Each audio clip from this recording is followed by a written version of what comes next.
Okay, so welcome to this masterclass. We are what we eat, think, and feel. So we just want to welcome everybody. We sort of jokingly call ourselves the Chris and Sue Show, and we're here to entertain you. No, we're not going to sing and dance. No, thank you. And so for those of you who don't know me well, my name is Sue, and I've been in the industry for a long, long time. Lots of years of experience, and am very, very passionate now about this topic that we're going to talk about and how we're all integrated. Like it's not just one thing. And this has been a process of learning over many years for me. And yeah, I'm really excited to share it. And I'm Chris, and Sue and I have worked together on many projects, and it's been a really good learning journey, and it's a continuation for me. It's a continuation of just getting to learn more and more about who I am and what we all are, and it's a good thing. So when we bring our we're bringing our yoga and Ayurvedic backgrounds into this journey. Very much so, very much informed by that and our life experience. Because if you've lived on the planet as long as some of us have, you've got a experience under your belt, and it's nice, really nice to be able to share it with people who are interested in learning. Still always moving towards something a little bigger. So Chris, why don't you share with them why we wanted to bring this masterclass to them? Well, it's kind of what we said. We very much, and for those of you, some of you have done our cleanses with us, and it's very much about digestion. But we wanted to take it a step further. We wanted to expand on this whole idea that we are the food we eat, but we're also the thoughts we think and the emotions that we have. And how, again, we can direct them in a more positive way. We're always trying to up level how we feed ourselves on the body, in the food body. But how do we feed ourselves in these other parts of who we are, and how can we be more conscious and more positive? We live in we're fed a lot of hard stuff by just the time By the world. we're living in. Yeah, By the world. exactly. By being a human. Yeah, exactly. So, and at the end of the day, for me, it's about being a better human. And I know Sue's used that often. We want to be better humans. Mm-hmm. So, thought we would again, ask it's not anybody just who one wants. thing. Yeah, so we thought we would ask anybody who might want to share, or maybe put it in the chat if you don't want to speak. Why are you here? Like, what is it that you're interested in? You're taking the time, which is so valuable, to show up for this masterclass, to listen to what we have to say. What was it that triggered you to say, oh, that's really interesting to me, I want to know? And so you can speak or you can chat, either way, and share anything you want to share. It's an interactive, experiential kind of masterclass. So does anybody have anything they want to tell us about why they're here? Or chat with us? Bunch of quiet women we have. It's because it's recorded. Yeah, Well, I know. Well, probably because the practice of letting things go gets rusty with time, and it's good to be refreshed. And thoughts are very closely tied in with that kind of thing. Yeah. So you're interested in that piece, the thoughts piece, and how to let go of the thoughts piece. Yeah. Yeah. Or how not to be concerned maybe about things too, a little bit. Yeah. No, I hear you. Yeah. I taught my yin class this morning, and pretty much the entire class looked a little stressed out. And it's because of what's happening again in the world. So they, it's a reality, and understanding who we are as humans on many levels will help us to live in the world a little bit better. So thank you for coming. We really want to thank you for coming. I just saw Lorraine, Lorene. I don't see her, but she's here. She's got her video off, so welcome. And we have got a special bonus to give to you if you guys hang in there for the masterclass. It's a special thing that we put together specifically for this masterclass with a bonus yin yoga practice that you can do at home. So we hope you enjoy that. Just hang in there while we go through all our content. So Chris is going to take Yeah. us off. So, again, when you think of digestion, you think of food, right? So, this whole idea of in order to have optimal health, the digestion of thoughts and emotion is just as important as how we feed ourselves on that food level. So, what is balanced digestion? And on all levels, or as we are referring to it, layers. Um, in Ayurveda, we call it sama agni. So that just means balanced. And it's really the idea of taking in whatever it is, food, thoughts, emotions, assimilating what you can, what is going to nurture and nourish you, and then really letting go of the rest. And I think that is really a key element, is being able to let go of what you don't need. Because as we alluded to in the beginning, we are so over overstimulated and over newsed. We're over processed. Yes, yes, yes. So, when food is digested well, it becomes living energy. And that goes for our thoughts and emotions too. So, what remains becomes toxic. And that's very much in Ayurveda, we call that ama. And it's the undigested, on the food level, it's the undigested food that gets stuck in our body and is the root cause of dis-ease. But we also have mental ama, the thoughts, whatever your propensity is, whether you go towards anxiety or depression, or your thoughts just, you become that hamster wheel of just thoughts going and going and going. And then when we hold on to the things that are negative, they can actually become tissue in the body, which I think is really fascinating. So on a food level, it is very much, I always think of things like tumors, and they don't have to be, like cancerous tumors. They could be anything that's kind of a buildup in the body that just stays there. It becomes solid and it stays there and doesn't move. Well, the same thing is true when our thoughts get stuck. It just becomes a thing that you can't let go of. And we very much don't want that to be how we identify ourselves. So, Yeah, and it's science now shows us this isn't just Ayurveda woo-woo, although Ayurveda is a science. But when you hear people say things like this, you kind of go, huh, where does this come from? And I've never heard this anywhere else. But science now has been studying this, and it shows us that our foods, thoughts, and emotions not only are stored, like Chris said, in the food body, our cellular body, but also in our epigenetic tissue. Now, this is really critical because that's what that's what cycles through from before and beyond.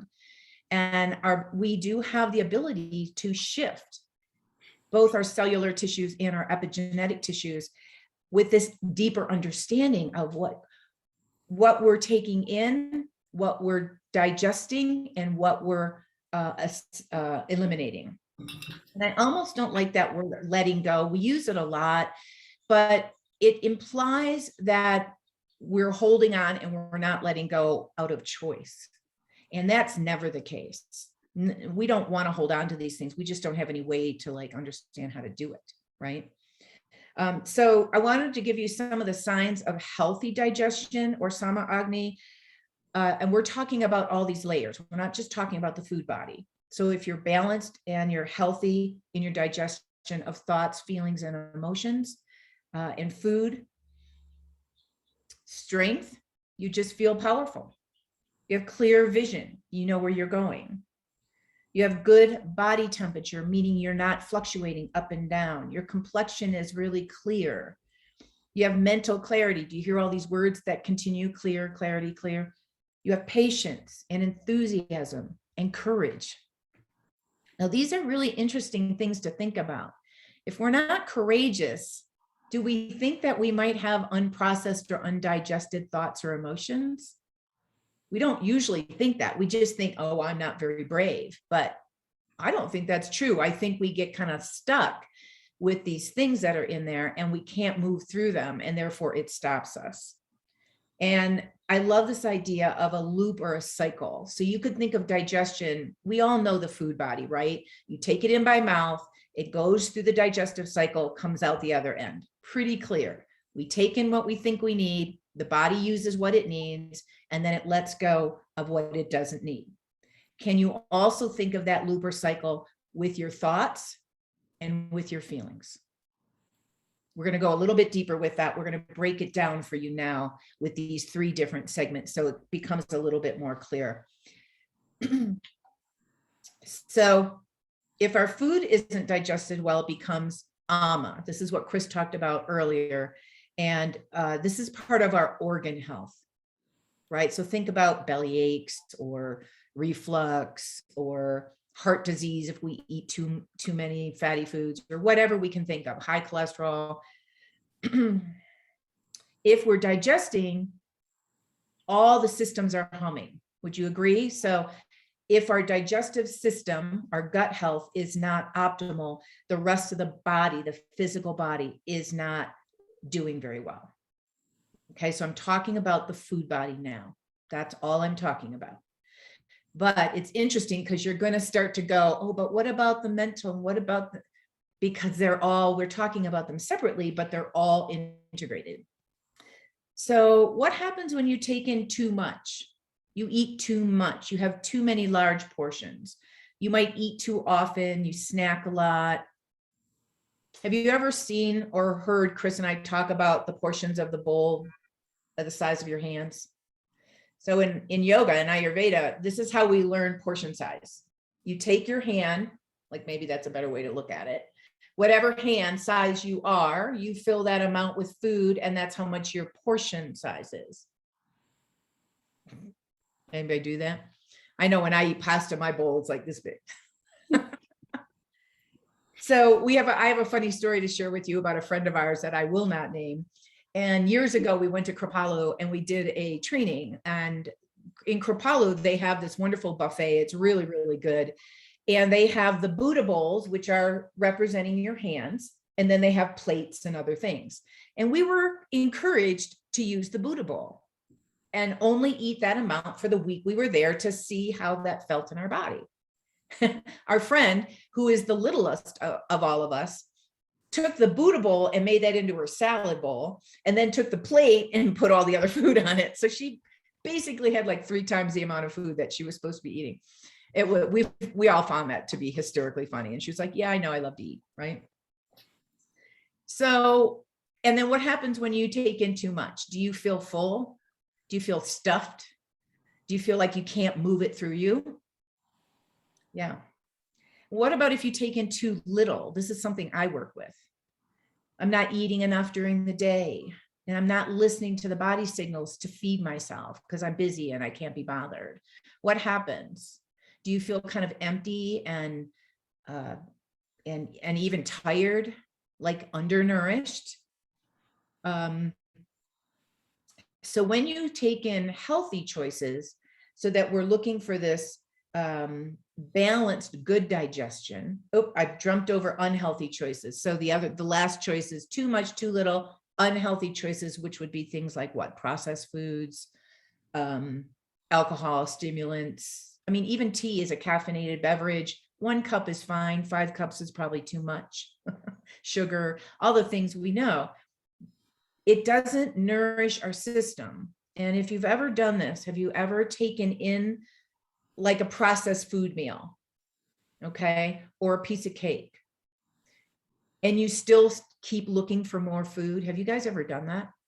Like you ate a bunch of food, but you just still need something else. Do you know why that happens? It's very fascinating. It's because our food body didn't get the nutrients it needed And they're, but your brain said, but you ate, but your physical body is still saying, but I didn't get any nutrients. I'm still looking for food. So when we eat really healthy, balanced food, we have optimal good digestion. The tips we have for you, they are not rocket science. Lots of tips we could go over. Seasonal eating, meaning go to the farmer's market, buy what's there. I just went to our farmer's market and I got all this beautiful greens and tomatoes and even the farmer's market. I didn't buy any this week, but I usually go to the meat guy. He's got a bunch of like lamb and pork and things that grow here locally, that are raised here locally. 2 to 3 meals a day. Tip number 2, not 5. Do not do 5. Lots of reasons why we shouldn't do 5. You'll find out later. And here's the one that nobody likes: no snacking.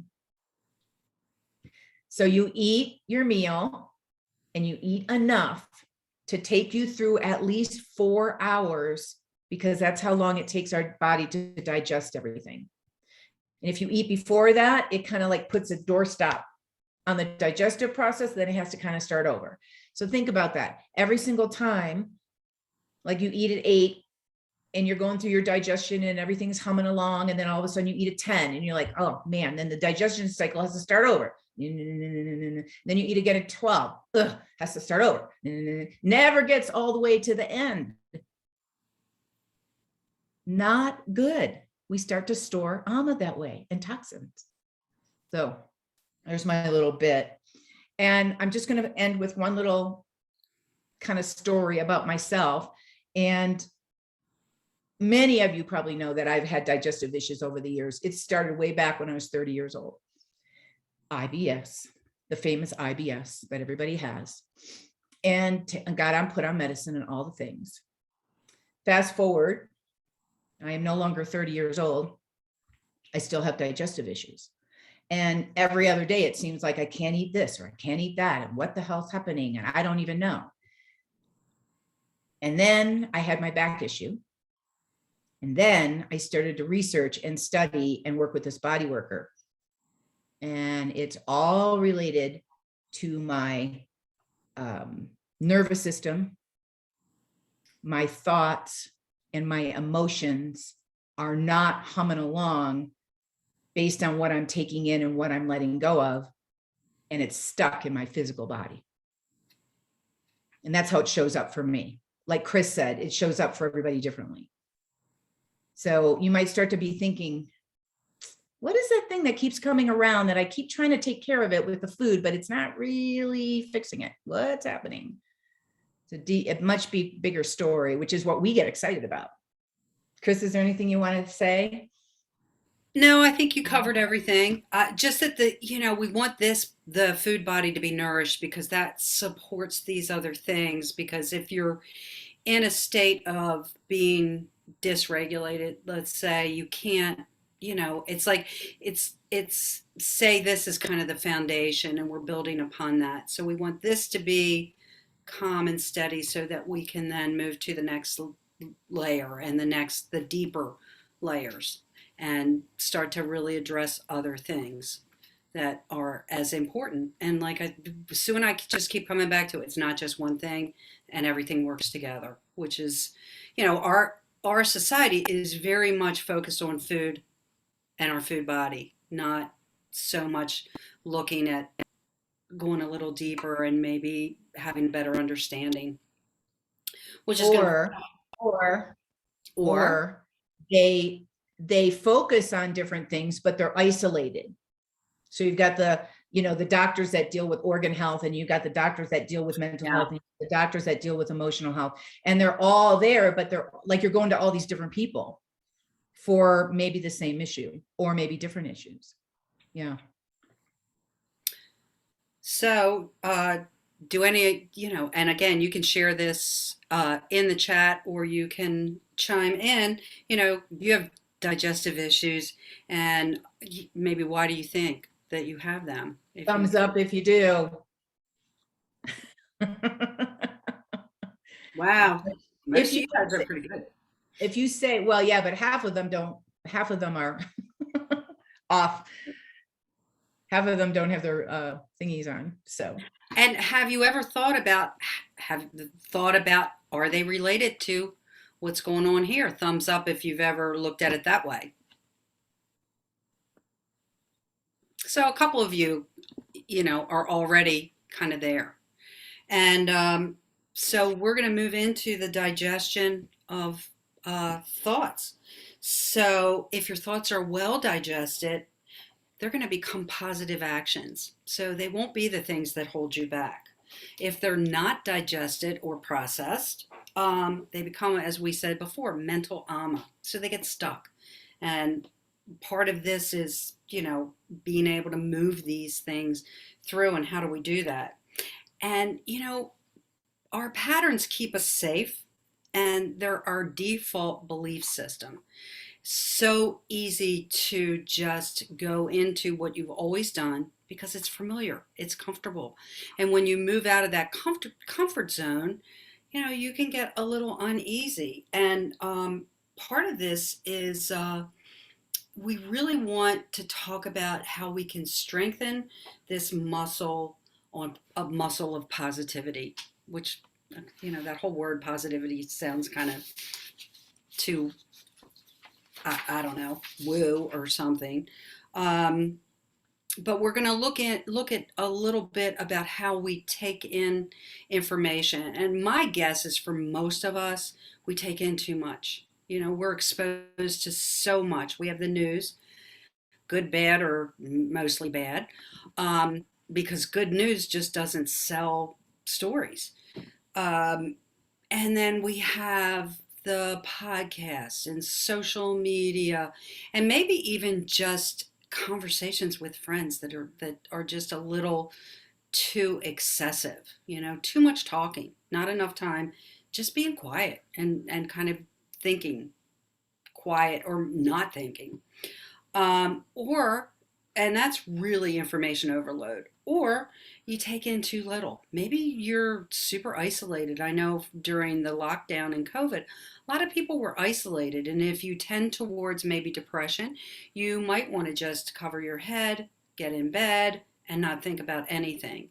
And we want that nice, healthy balance. So for depression, that's really about being stuck in the past. And then if your go-to is fear, worry, and anxiety, that's about thinking about what's going to happen down the road. What does the future hold? And we don't have control over the future, especially, and then the past is gone. So being in the now, really being present with a positive mindset is where we want to move towards, because the others don't help us at all. And I think of uh, a couple of tips for that. Meditation, huge, really good way to kind of brain dump and let go or digest things. It's a little different than mindfulness. Mindfulness is this idea of being that continuing practice of being present, pulling yourself back from thinking about what has happened and thinking about what will happen, and just being where you are with what's happening right now and taking it in and bringing that awareness to that. Really important to be aware of what's going on in the world around you, on all levels. So breath work, another really good thing. Like for me, I have to start meditation with a breathing practice because it helps to hook me in, and it helps to keep me there until I can kind of then let that flow and just be in a meditative state. So, but breath work will really help you. You can do that anytime during the day. It doesn't have to be just a formal practice. You can pull yourself back. It's simple as taking, a couple of deep breaths when you're feeling a little stressed, or saying while you're driving, at the stoplight, I'm going to take a half a dozen breaths just to bring myself into the present moment. And then the other thing is unplugging from what maybe there's a little too much going on. So giving yourself time without the TV and without the taking the deep dive on social media, or even unplugging from people around you that maybe aren't as supportive and really the people that you want to surround yourself with. So, really good to just bring up that level of awareness. So, do you have anything to add about No, I love those three tips. My comment about meditation is exactly what she was saying about breath work. It does not have to be a big deal. It could just be sitting quiet for a moment, becoming very present with what's going on, or just taking a moment to just be silent and still. It doesn't take a lot for us to reset. We're going to go much deeper into this in another program, but it's just so important. I was listening to a podcast by a famous meditator, and she was basically saying that rather than thinking about meditation being like a spa like thing, like, oh, I'll do it when I'm ready, or when I go get my nails done, it'll be a special thing. No, she's like, it's a self-care tip every single day Mm-hmm. for brain health mostly. And it's a great opportunity to do a little brain dump. I almost think of that, bang your head on the floor and just, it just kind of goes. So John Kabat-Zinn says, you guys know John Kabat-Zinn? He's one of the guys that I follow. Mindfulness means paying attention in a particular way, on purpose, in the present moment, without judgment. That's the key word right there, without. Yep. And I like to say without the story. Don't add the story either.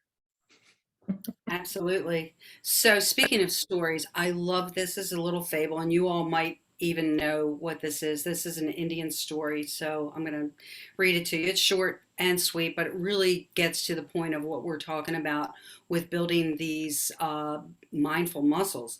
A grandfather is talking to his grandson. The grandfather says, "In life, there are two wolves inside of each of us, which are always at battle. One is a good wolf, which represents things like kindness, bravery, and love. The other is a bad wolf, which represents things like greed, hatred, and fear." The grandson stops and thinks about it for a second. Then he looks up and he says, "Grandfather, which one wins?" And the grandfather replies, "The one you feed." So, which part of your inner self are you feeding? What is your go to? This is all about strengthening that muscle of awareness. And when we become aware of our old habits, it gives us the opportunity to do things differently. So maybe spend a little bit of time with yourself and going, you know what? I could really work on this. This would be really good for me. Because we don't want to get stuck in that cycle of stress. And as Sue said before, we go through these cycles of digestion. It comes in, we assimilate, we eliminate. And the positive and the negative, they kind of inform each other. And when you get stuck in, and I can very much this idea of negativity, when you're in or around someone who tends to be negative, and you can tell they get really good at it because they have worked this muscle so hard for so long, it just becomes who they are. And then the same thing, the other side of the coin. If you work on that model of, or that muscle of being really, looking for the good and looking for the positive, you get really good at that too. And it's not like we want to live in Alice in Wonderland, or Oz, or this woo-woo place of just woo. We want to be real. And there are things that are negative, and that's okay. They come in, take what we need, learn what we need, let go of the rest. And then maybe feed it with a little positivity so that we aren't always in this negative place. For me, it shows up for, the thoughts that I have first show up when I feel fear, which is and self-doubt. It shows up for me first in my belly. It becomes very much a, ooh, I feel it there, it shows up as a little indigestion. And then if I can't process it and let it go, or at least part of it, that fear, that self-doubt, have a little positive conversation with myself, um, it will stay there. And again, so we want to be able to have tools in our toolbox to teach us how to let things go, or you don't like let it go, you want to process, whatever it is to, and then move to a place where we feel more empowered to move forward and live our best life. So, how do you all, and again, you can share in the chat, you can share verbally, do you have ways of maybe building this positive awareness muscle or not? We're using this building the muscle idea because I think people can really understand that. Mm-hmm. Building the awareness muscle. So just to reiterate, we are what we eat, how we think, and the emotions that we feel.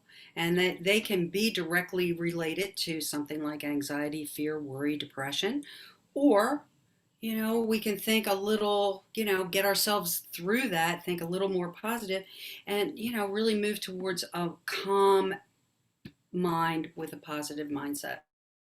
Right. Yeah.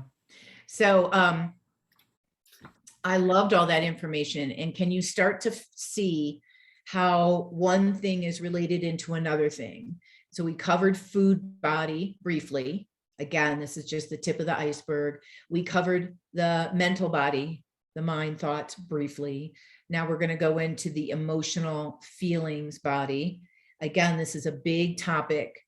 And feelings and emotions are closely related, and we use those words interchangeably, but they're two sides of the same coin.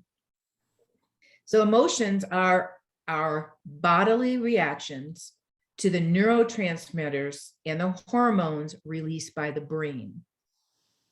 Let me say that again. Emotions are bodily reactions to neurotransmitters and hormones released by the brain. Feelings are the conscious experience to those emotional reactions. We get a hormone surge or a new neurotransmitter hit. We have an emotion and then we have a feeling. Okay.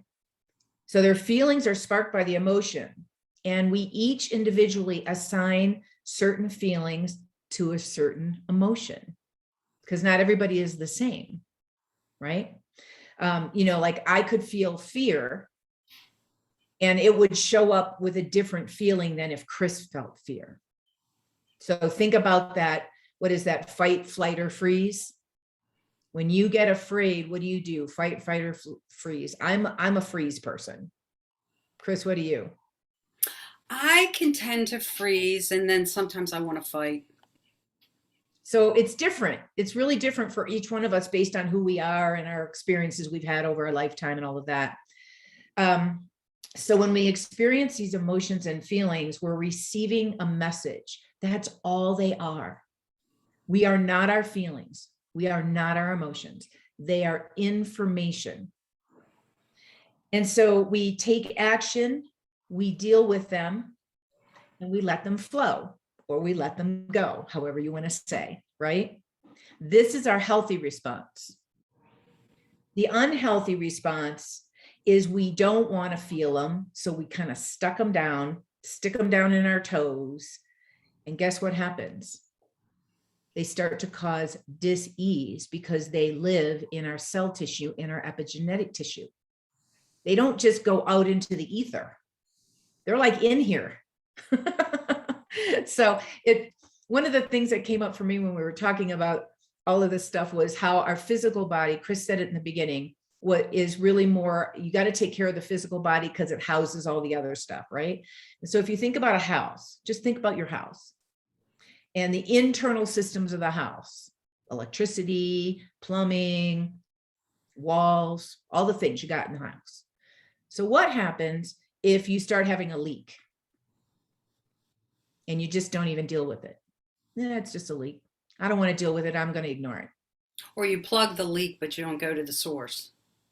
Right. What happens? I mean, eventually the house is going to flood, right? Eventually the leak is going to get so bad that you're not going to be able to live there.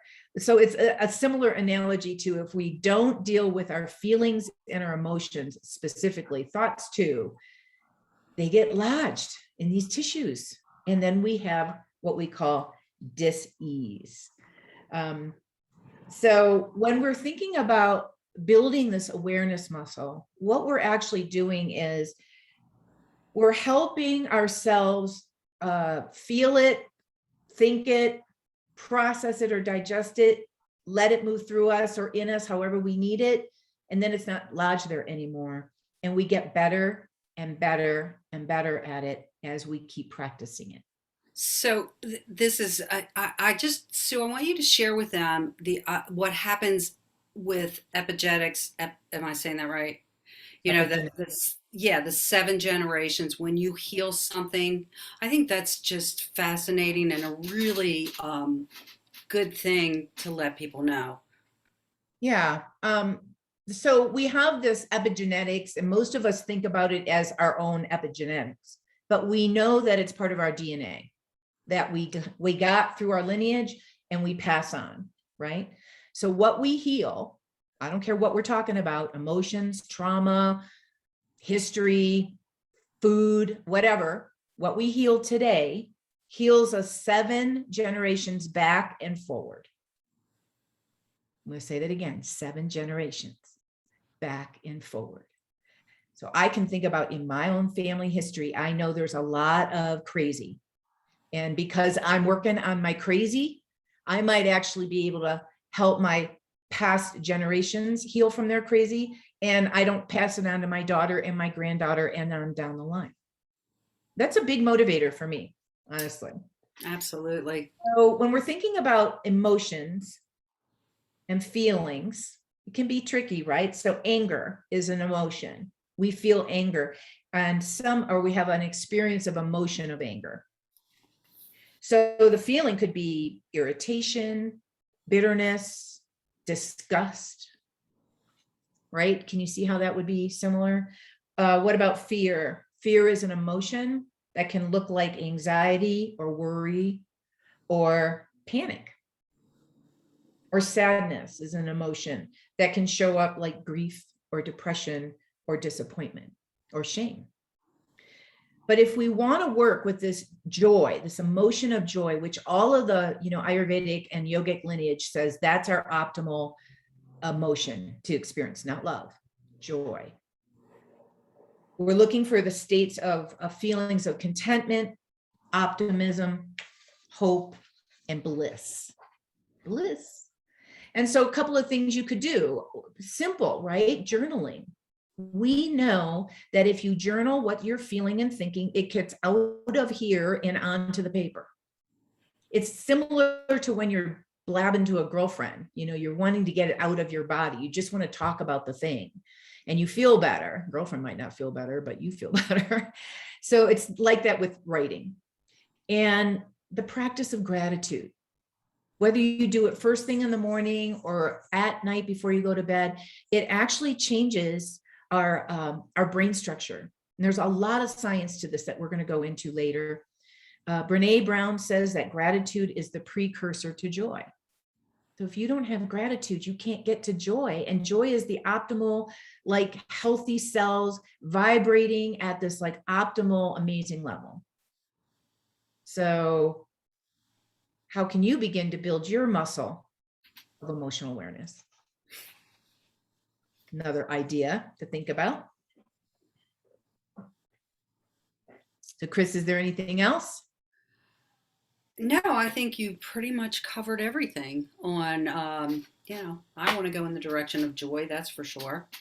Especially at this stage of my life. I just, it's like, what am I waiting for? Right? Right. So, Terry, she never looked at it that way. Gratitude first, then joy. mm-hmm. Yeah. Yeah, because if you're grateful for things, it just sets you up to be a more positive, joyful person. And that Mhm. is a good thing. So, in conclusion, with this idea of you are what you eat, think, and feel, when you build awareness around food, how does that make your body feel? It makes, you start to make better choices because you know that, as Sue said in the beginning, if you eat processed food that doesn't satisfy your body and you're not getting the nutrients that your body needs, you're always going to be hungry, looking for something else, looking for something else. And then when you build this idea of awareness around your thoughts, and what we say to ourselves, we can start going in a different direction. We can say, this is our pattern. I'm going to break this pattern. It might take, it's not going to happen overnight. It's a practice. It's just like everything else. It's a practice, and then we also have to pay attention to what we expose ourselves to. And that's that idea of taking in too much.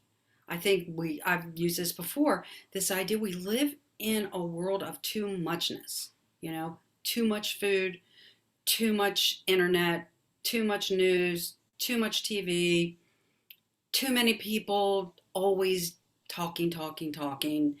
And, it's taking a step back and saying, I'm going to just kind of observe, I be the observer, be the listener, and then at some point maybe turn it off and be quiet and listen to your own, what's going on with your own thoughts until you stop, and then you're just like there. So we have this great opportunity or this choice. We can keep feeding the fearful and angry wolf, or we can feed the brave, kind, and loving wolf. And I'm thinking I would like to go in that direction of brave, kind, and loving. And what it does is it helps us build a deeper, more positive relationship again with all these layers of who we are. Getting to go deeper and build a relationship with yourself, which is a really good thing. Yeah. And so we've been talking about the three layers, the three layers, the three layers. Guess what? There's more layers. We just haven't talked about the other layers. And that is really a foundational principle toward what we want to just briefly tell you about this new course that we're going to be doing, launching in September. So what we're talking about right now is it's the way to real true health, to honest to God it is. Because if you can understand yourself on all these deeper levels, you will be able to make different choices. You won't be running to the doctors going, what's wrong with me? Because you'll have an understanding of like, oh, for me, my back hurts. Why does my back hurt? Oh, I'm on overload. I'm not processing. I'm super anxious. I've got IBS. Zit, stop, sit down, breathe, go for a walk out in nature. I don't need to go to the doctors. So I'm not saying that you shouldn't go to the doctors ever, but I'm using that as an acknowledgement. Like, you've got your own power. We have our own knowing deep inside of us. We all do. So this big course that we put together, it's like our epic program. Any of you who have ever done programs with us before know how much we deliver. And this one is all inclusive. We're hoping that this is going to be the epic program that you guys are never going to want to not take another one. And it's called Empowered Living. Live your life on purpose and thrive. And it's a 12-week program, 12 weeks. And we're going to take this journey with you. We're not going to be like talking at you. We're going to be experiential and sharing what we know and practicing what we preach and going through each week together, covering all these different layers. So thinking about a common sense approach to the real life answers that we have, that we can all do. We can all do. Is this my turn? Okay. So, of course, we're going to be using these living traditions of yoga and Ayurveda because they very much inform our work. And this is what's going to make us a little different. And then we're going to use current science and a unique individual approach. Um, and what we're going to do together is develop habits and choices for a lifetime, and really exploring what your healthy balance is. So we'll be working with building your muscles of awareness, deepening connections and understandings of all these different layers of our being, taking action steps towards wherever you want to go, because where you want to go and where I want to go and where Sue wants to go might be different. We all have different aspirations for how we want to live the rest of our life. So it's not like this is the one path and we're leading you down this path. This is what our intention is to open this up and you decide which path you want to take. And then we'll be using different tools and different practices to help you make different choices. And again, it's really a common sense approach with real life answers. And what we're putting together, this program is going to be amazing. And whether you're looking to improve memory and focus, increase your energy and vitality, decrease pain and inflammation, find your natural balanced weight, manage stress and anxiety, sleep well, live a deeper, more meaningful life, have more purpose and belonging, and most important, really exploring this as a way to connect to a deeper level and a deeper relationship with yourself. So imagine waking up each day feeling expanded and confident, courageous and open-hearted. And you know what? None of us need to wait to live our life on purpose. Right, Sue? That's right. And I love that. Can you imagine waking up every single day feeling expanded and confident and courageous and open-hearted? Think about how you woke up this morning. Some of us not so great, because they shared it with me earlier. I will not say who. And so earlier, Chris mentioned these thoughts that can get in our way. And interesting how our brain works. You guys might know this, that the ego mind, its job is to look for obstacles, like, no, don't go there. It's too dangerous. Stay in the safe zone, stay in your own lane, don't get out of the box. And some people refer to these as ants. You ever heard that term, ants? Who did our mental harmony course? Ants. Automatic negative thoughts. Automatic negative thoughts. We all have them. So if somebody says, oh, I want to invite you to this cool new experience, and your first thought is like, oh no, I can't. I don't have enough time. I'm too busy. Or I'm too afraid. It's too different. I don't know anybody. I don't want to do it. Or I don't have the money. I'm not going to spend the money. It's too scary. Those are your automatic negative thoughts. They get in your way before you even do anything. And it could be anything. Friend asking you to go do something you've never done before. Us offering a program you've never taken before. Flying in an airplane somewhere you've never gone before. It's automatic thinking that we all have as humans.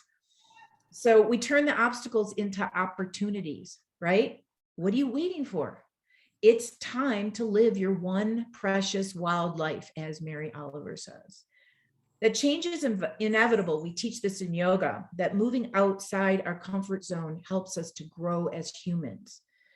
Your experience will create clarity and resiliency and vitality, no matter what you do when you go outside of that little box.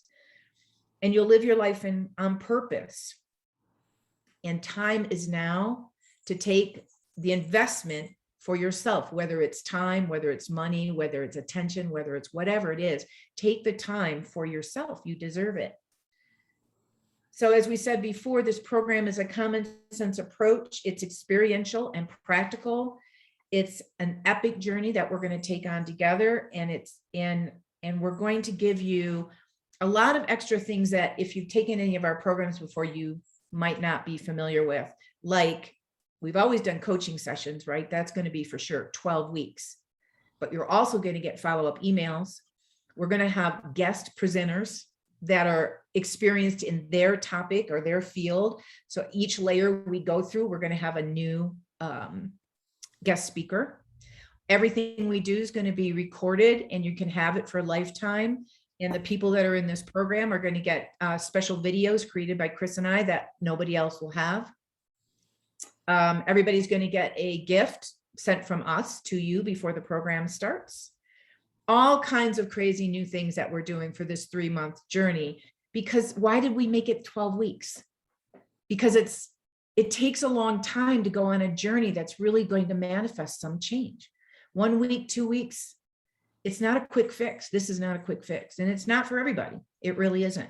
It's for the person that's like, God, I've been doing these things forever and I'm just not getting anywhere. And what am I missing? It could be this. Yeah, and our promise to you is if you show up and participate, you will transform your life. You will be in a better place at the end of the program than you were in the beginning of the program. Yep, that's our promise. And I'm watching the time. So Chris, I'm going to tell them about the specifics, but is there anything else?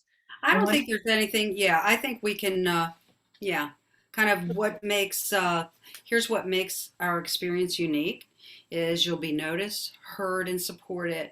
And we will do this together in a community of like-minded women, which we always do. And that's such a great thing. And then we're going to hold the space. We're going to create a container so that you can have this experience. And then Sue's going to give you the particulars. Yeah. One of the things I just want to leave you with is, I don't know if you guys are doing like online group things since COVID. We've always done them before in person, right? People do book hubs or, religious groups or whatever they are. And you build community, you build a container within that community, right? And we've been doing that over Zoom ever since COVID. I'm super excited to basically create a safe container like this one I'm in right now with these females I've been in for 9 months. I cannot even believe how much I've grown as a human in this group, listening to their stories and their process and how much I'm getting out of it, which is one of the reasons I got really inspired about this program, because it sort of feels like that's what I want to do with the people in it. We're going to start it September 7th. And it's going to go through November 23rd. So right before Thanksgiving, we're going to be done. We're going to end the year really focused. And this is going to be so amazing to go through holiday time like this. And then start 2022 thriving and really clear. The value of this program is almost $2,000. We figured it all out. It's actually way more than that, but 2,000 is kind of what we settled on. Price for you, new pilot program, $997. You can pay it once, or you can pay it in 3 installments of $375. And because you guys hung out here, we're going to send you a link to a special wait list for this program. We are only taking 10 women. That's it. This is not going to be one of those great big 25, 55 people. No, we want to make it really small and really intimate so we all get a lot out of it. So 10 women. You guys can get put on the wait list. You don't have to put any money down or anything, just put on the wait list. So that when we launch the program, we're going to open the doors, the cart doors on August 30th. You guys get first dibs. If you want to come, great. You get first dibs. If you don't want to come, no worries, right? But that's a gift that we want to give to you for hanging with us today, along with the bonus of the download that we created for you with the yoga practice for digestion. So we're going to leave you with what Brene Brown likes to say: no one belongs here more than you. Welcome to the next level of your life. So Ellen had to go. She had a meeting. Great that she was with us. So for the people that are here, if you want to share anything, some of you had to pop off, I see. So let me know who or what or thoughts. So, and I'm just going to mark off who's still here. Can I ask a quick question about? Oh, yeah, please do. About food and diet. I know you mentioned that you go to the market and sometimes you buy lamb or beef or whatever. But I also saw something a while back. I think you were doing a cleanse or something that was all plant-based. Mhm. Do you recommend, or does it just depend on the person on whether you recommend that they be vegan or vegetarian or eat meat, or is it all personal preference? I haven't eaten red meat in many years, but I eat fish and seafood and poultry. But I don't know. I'm trying to just see what would maybe be best. Thank you, Billy. Chris, do you want to answer that one for her? Well, I think it's very much, knowing how you feel in your body, what works for you. Like if you, after all these years of not eating meat, if you then reintroduce meat, it might not work for you at all. And I think, and what I wanted to say about the cleanse is that's how we're going to kick this program off, is going to be with our fall. We usually call that a rejuvenation. So it's a cleanse rejuvenation because we're taking the body in layers. So the first layer, of course, is the food body. But I think that's very much an individual choice. If your digestion is working well, then you're probably doing all the right things. If it's not, then that's when you kind of troubleshoot. And things like seasonal cleansing is a really good way to get everything cleaned out. And then as you slowly reintroduce things, to see what works for you and what doesn't. I mean, if you feel well and thrive on how you're taking care of your body right now, then thumbs up. And the other thing I want to add to that is our Ayurvedic doctor teacher that we had used to say that food is medicine, and you will eat certain foods based on what your body needs at the time. So for instance, you said you never eat red meat. You probably have really good red blood cells. You probably have good vitamin B nutrient foods. And so your body doesn't need it. But let's say you didn't and you felt really depleted. The Ayurvedic doctor might say, you should try and eat some red meat so that you can bring up these resources in your body. And that's how we look at it. Oh my gosh, Gil, hello. Oh my gosh, I haven't seen Gil in forever. Hi, love. How are you? Tips my hat. Tips my hat. Sorry, guys. I haven't seen these guys in a long time, and I just saw her put him in the frame. Doesn't he look good? Because he looks amazing, Gil. My heart's to you. Mwah, mwah. So I just wanted to talk about how we have. I know this person who's does a therapy called Evox, and it's something that removes the stress and negative things physically from your body with the music therapy that she does. And I find that that's been a very huge help about getting the stuff out of your body.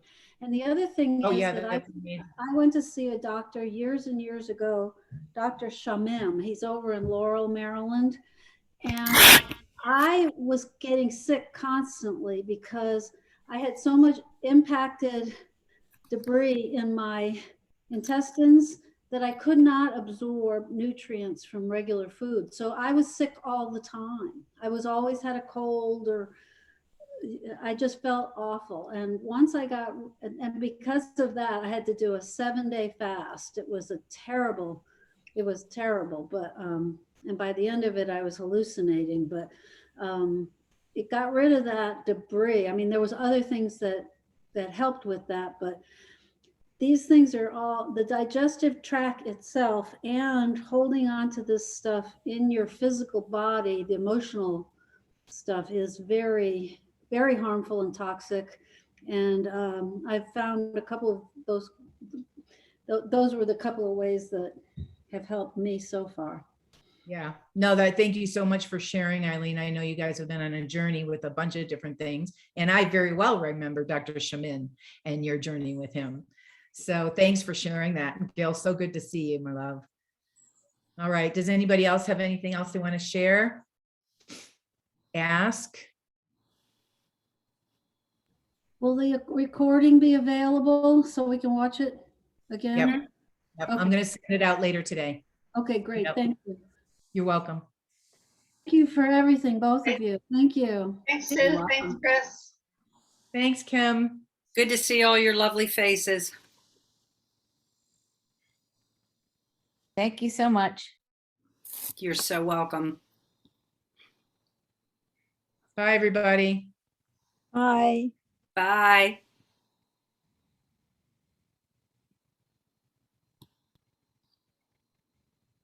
Okay. Let me stop.